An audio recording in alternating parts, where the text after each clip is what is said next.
Have you ever felt that no matter how much you achieve, something still seems missing? A better job, more money, greater success, yet the feeling of fulfillment never quite arrives. I'm Chris Dev, entrepreneur, and in this channel we'll explore timeless answers to modern problems using the 5,000-year-old wisdom of the Bhagavad Gita. Let's begin. Why don't I feel happier? Maybe it was a promotion, a new job, a business milestone, a new house, or a goal that consumed months or even years of your life. You told yourself that once you got there, everything would finally make sense. You would feel fulfilled. You would feel successful. You would feel complete. And yet, after the excitement faded, something still felt missing. If you've ever experienced that feeling, you're not alone. In fact, one of the greatest spiritual texts ever written begins with exactly this human struggle. The Bhagavad Gita does not begin with enlightenment. It does not begin with peace. It does not begin with a wise teacher delivering profound wisdom. It begins with a successful man having a breakdown. And that's what makes it so relevant today. The story begins on the battlefield of Kurukshetra. A warrior named Arjuna stands between two armies preparing for war. Now, Arjuna is not an ordinary man. He is highly skilled, respected, disciplined, accomplished, the kind of person most of us would consider successful.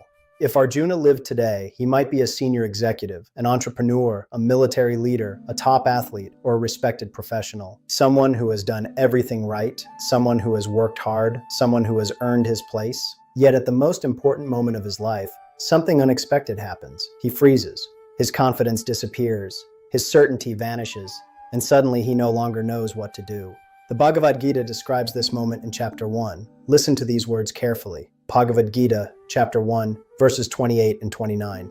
Seeing my own people gathered here, eager for battle, O Krishna, my limbs fail, my mouth becomes dry, my body trembles, and my hair stands on end. Think about that. This is not physical weakness. This is emotional overwhelm. This is anxiety. This is inner conflict. This is the feeling many people experience today before a difficult conversation, a major decision, or a life transition.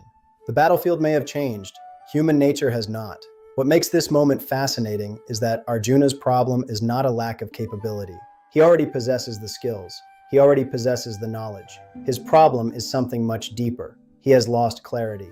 And without clarity, even the strongest person can become stuck. I think many of us can relate to that. Sometimes we assume that confusion happens only to people who are inexperienced, but often the opposite is true.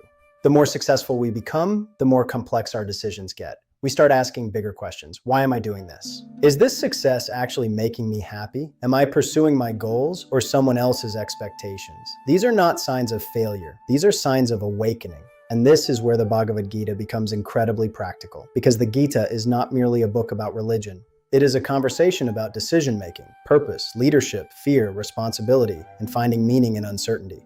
The first chapter teaches us something modern society often ignores. Achievement and fulfillment are not the same thing.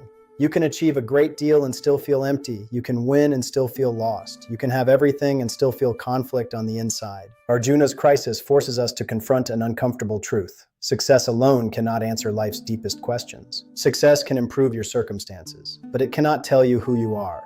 It cannot tell you why you're here. Those answers require an inner journey. And that journey begins when we become honest about our confusion. Arjuna does not hide his struggle. He does not pretend. Instead, he acknowledges them. He admits that he is confused. And surprisingly, that becomes the beginning of his transformation. Many people believe wisdom starts with answers. The Gita suggests different. Wisdom begins when we are humble enough to admit we don't have them.